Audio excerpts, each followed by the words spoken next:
Do you hear this noise? That can't be good. We got to figure out where that's coming from. We hear it when we're turning the wheel back and forth, but also when we're bouncing the suspension. Let's figure it out. Pushing up and down on the vehicle from the different corners, you can kind of determine where the noise is coming from, and you're trying to oscillate the suspension going up and down. So not only does the noise happen while the suspension is going up and down, but it's also happening while the wheel is being turned left and right.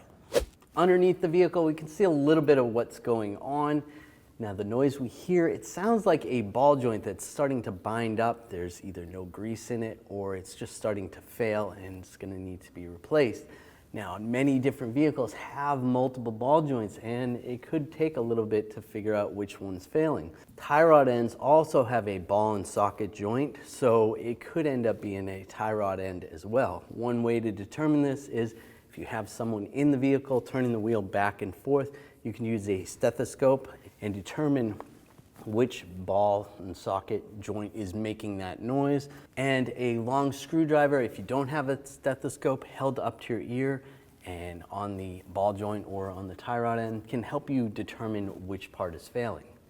You can order your ball joints from 1aauto.com, and if you have one side going, it's a good idea to replace the other one as well, because chances are down the road that one's going to be failing also.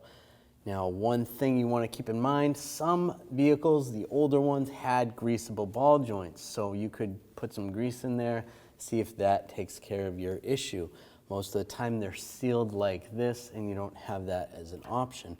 One more thing you can do if you don't have a greasable ball joint is just stabbing the boot and putting a little grease in there or some lubrication, moving the wheel around, turning it back and forth, going down the road. See if the noise changes. If the noise changes, you know that's where your noise is actually coming from.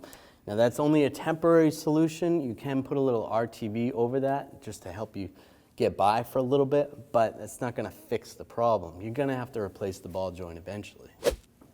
There we go, nice and quiet, no more noise.